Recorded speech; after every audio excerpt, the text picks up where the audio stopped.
मैं जिस घर में मैं रहने गया था उसे गंगा जल से धोया था। देर सवेर ही सही हिंदू जग गया है।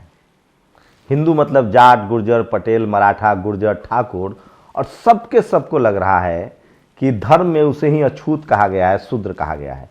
ये अखिलेश यादव का बयान सुना आपने? वो साफ साफ कह रहे हैं कि बीजेपी किसी का सगा नहीं है। मेरी एसपीजी हटाई, मेरे घर को गंगा जल से धुलवाया और ये किसी के साथ कुछ भी कर सकते हैं। सोचिए, इससे पहले चंद्रशेखर राय जो कि एक शिक्षा मंत्री हैं बिहार के, उसके बाद उन्होंने जिस तरह से तुलसीदास के रामचरितमानस पर सवाल उठाया था, उसमें जो चौपाइयाँ थी, अब गीता प्रेस ने उस चौपाई में सकल तारना का मतलब बदल दिया है। ये होता है आपकी आवाज़ उठाने का असर। और सोचिए, पूरा बहुजन समाज एकजुट है। कल दिल्ली में ओबीसी की बड़ी बैठक हो रही है।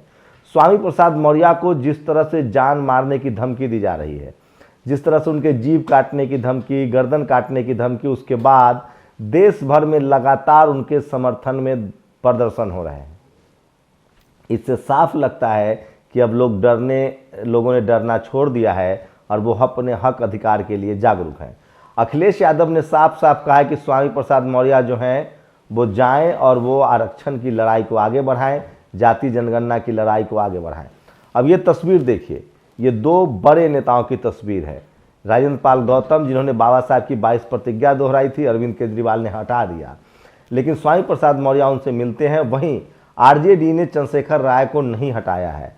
वहीं आपको बता दें कि स्वामी प्रसाद मौर्य को अखिलेश यादव ने भी पार्टी से नहीं हटाया है, जैसे उन्होंने एक निषाद समाज के आदमी के पार्टी से हटा दिया था। इसका मतलब है कि अब धीरे धीरे 2024 की जो लड़ाई है वो मंडल वर्सेज कमंडल की होती जा रही है।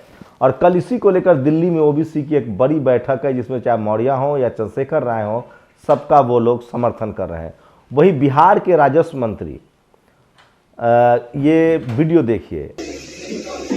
मैं कहना चाहता हूं कि बिहार के लोग देश में परिवर्तन लाना चाहते हैं। हमने जो बातें कही है यहां से यूपी तक और देश के विभिन्न भागों तक गई है और मैं अपनी बातों पर स्थिर हूं। आलोक मेहता है, उन्होंने साफ साफ कहा है कि जातिवादी, मनुवादी, ब्राह्मणवादी गुंडे संभल जाओ, हमारे रगों में जगदेव बाबू का खून दौड़ रहा है, हम सम्राट अशोक के वंशज है और अगर हमने चाहा तो तुम्हारी चूल्हे हिला देंगे। तो ये तीनों नेता ओबीसी के हैं, चाहे वो चंद्रशेखर राय हों, चाहे स्वामी प्रसाद मौर्य हों, चाहे आलोक कुशवाहा हों, आलोक मेहता हों। तो लगातार इस तरह के लोगों को समझना पड़ेगा जो हिंदुओं को एकजुट करना चाहते हैं कि अब वो दौर गया जब आप किसी का हक अधिकार खाकर कब तक लोगों को एकजुट रखेंगे।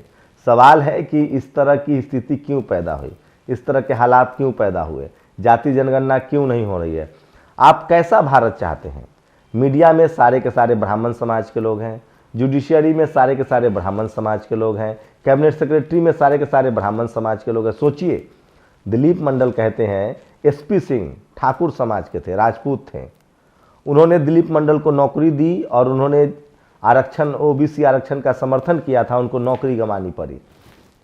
अर्जुन सिंह, उन्होंने ओबीसी को आरक्षण दिया, उनकी सत्ता चली गई। आडवाणी ने रथ यात्रा निकाली, मंडल वर्सेज कमंडल।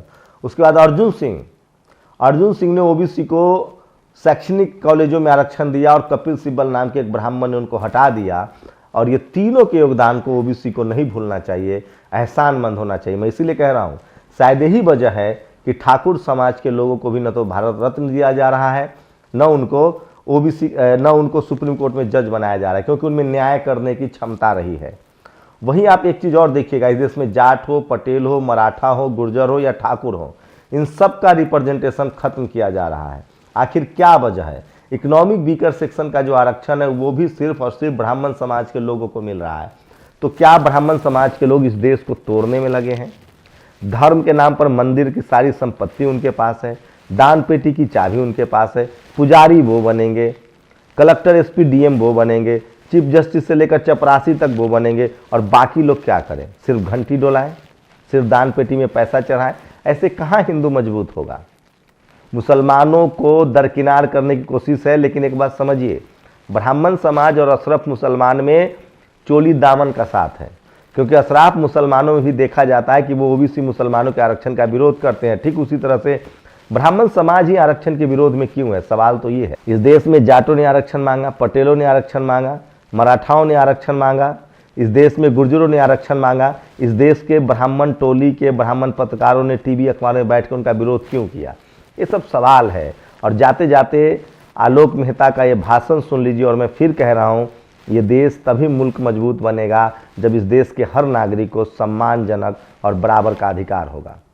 आज तो स्थिति ये हो गई है कि अगर ब्राह्मण समाज के लोग भी बीजेपी से सवाल पूछते हैं, अडानी से सवाल पूछ ले, तो उन पर हमला हो रहा है।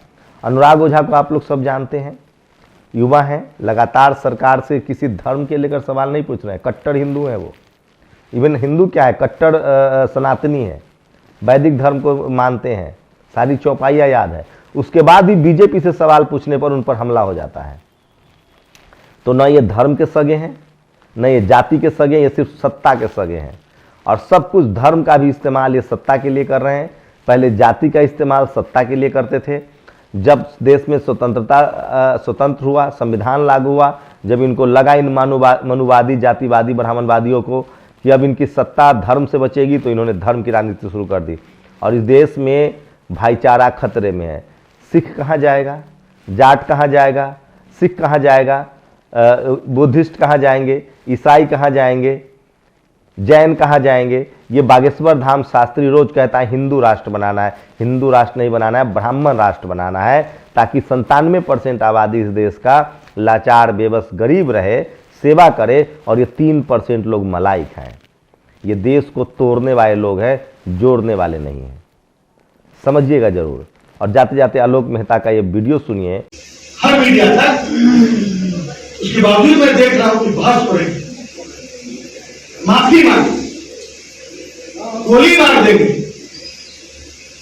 गाली दी जा रही है।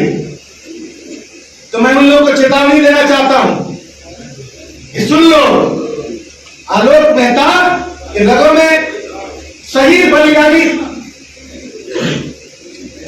अमर शहीद जगदेव प्रसाद का खून बह रहा है। और हमारे पूर्वज ने अखंड भारत पर चक्रवर्ती सम्राट के रूप में सम्राट अशोक और चंद्रगुप्त मौर्य ने शासन किया है।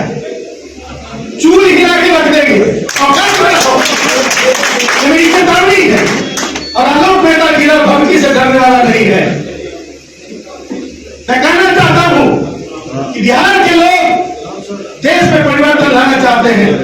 हमने जो बातें कही है यहां से यूपी तक और देश के विभिन्न भागों तक गई है, और मैं अपनी बातों पर स्थिर हूं, क्योंकि ये बातें हमारे पूर्वज, हमारे क्रांतिकारी पूर्वज अमर शहीद जगदेव बाबू ने किया। जगदेव बाबू ने जो बातें कही वो जनता तक ढंग से बोल रहा था कि ये बातें राजनीतिक थी और राजनीतिक हैं।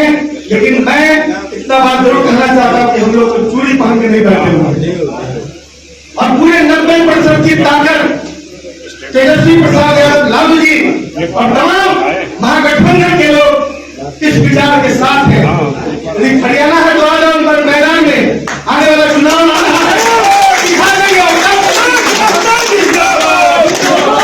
जिसमें उन्होंने साफ साफ कहा है कि अब मनुवादियों, जातिवादियों, ब्राह्मणवादियों हमको धमकी देकर बच नहीं पाओगे। इनको 2 ब्राह्मण समाज के युवाओं ने गाली गलौज की है, धमकी दी है, जिसके खिलाफ FIR हुआ है। तो सोचिए कि इस देश में चाहे स्वामी प्रसाद मौर्य हो, चंद्रशेखर राय हो, चाहे आलोक मेहता हो, चाहे राजेंद्र पाल गौतम हो, कोई ठाकुर, जाट, गुर्जर, पटेल, मराठा, कायस्थ, बनिया धमकी नहीं दे रहा है।